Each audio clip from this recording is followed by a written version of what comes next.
Hello everyone and welcome to the March 21st IBHS weekly update. Got a lot in this one, so I'm going to try to keep myself going. So first things, timesheets are due on Monday, so make sure that you have completed and approved your e-time by Monday morning, and any paper timesheets, any schedules, time studies, unit summaries, any of those things are turned in by Monday as well. The next thing is that the Supporting Children with Disabilities training is back. You should have gotten several emails this week, a couple of them I've attached to the weekly email, the instructions for this. So make sure you look at those kind of carefully and read those emails. We have to make sure that's done. We have until July 1st, but it is a bear of a training, so it's better to just get it out of the way. Our mini training for March is next week, a week from today, on March 28th from 12 o'clock to 1 o'clock on Zoom only. So you can attend live at that time. The link is in the email this week, or you can watch the recording afterwards, and it will be on behavioral economics and how that affects ABA. So I really want our BCs and BAs to attend, but any clinical staff would benefit from it, but particularly those at that level. Another reminder about the compliance training. We have a couple more weeks. March 31st is the deadline, so you'll get one more reminder, but do not wait for that reminder. That is one where we really get hammered if we do not have it on time. Your code word for this week is haircut. So haircut, code word. I got one. That's the code word. Silly. Next thing is about recruiting. Most of our locations need BHTs. I will put the link to the Facebook post it's in the email, but I'll also put it down below here. So if you could share that out. And remember, if you recommend somebody and they put your name on their application, after they've been here 6 months, you get $500. So that seems like pretty easy work to get $500. So please help us out, especially our two Bethlehem locations and our Honesdale location really need BHTs. So put that out there, see if you know anybody. Next thing is just a quick documentation reminder. I'm still seeing a lot of people making passive statements using was able to.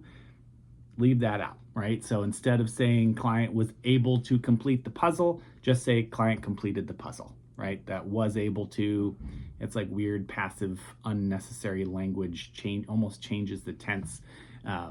Instead of saying client was able to use their words, just say client communicated. So that's just kind of a general rule for your documentation to pay attention to that. We have our two winners from yesterday's World Behavior Analysis Day. So we did our drawing. I had a couple people watch me to keep me honest. So our first winner is Jessie Bernhardt from Bethlehem. So she's getting a $20 gift card to a store of her choice. And our second winner is Sarah Falatko from Bloomsburg. So the two of you, please let me know where you would like those gift cards to, and I will send them along this weekend.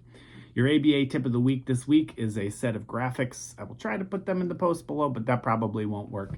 But you can check the email or just listen to what I say. So there's, this from Dr. Behavior Boss, which is an account that I think is pretty great.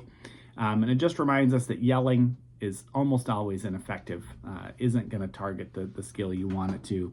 And delayed consequences, good or bad, are usually ineffective, right? So punishing someone at the end of the day, so taking away someone's electronics at night because they had a bad day at school, you're not actually going to change that school behavior. It's too far apart for most people. And same thing with reinforcers. So if you say, oh, you did a great job today, we'll take you for ice cream this weekend, probably not going to actually do what you want it to do. So you have to be really mindful of that. So work with your teams on providing immediate reinforcement when you're seeing the behavior that you want, or an approximation of it that's closer to what they've been doing. And also on having, shutting off reinforcement, using differential reinforcement so they're not getting, everything they want for those problem behaviors. So make the desired behaviors more effective. And then finally, our shout outs. We got a few this week. So Chelsea and Kat in Bethlehem, huge shout out for stepping up, not last week, but the week before, in an emergency situation to provide some coverage. You were, just can't thank you enough for that. Huge shout out to Ashley, who's been doing some amazing coverage on a high needs case and really just stepping right in without hesitation and just knocking it out of the park to lead this team. And then finally, a shout out to Lindsay Schmall, her constant efforts to get staff up and running and hired and trained for Bethlehem. But a thank you to everybody. I just love what we do. I love ABA. I love the service. Happy late World Behavior Analysis Day, and have an amazing weekend. Bye, guys.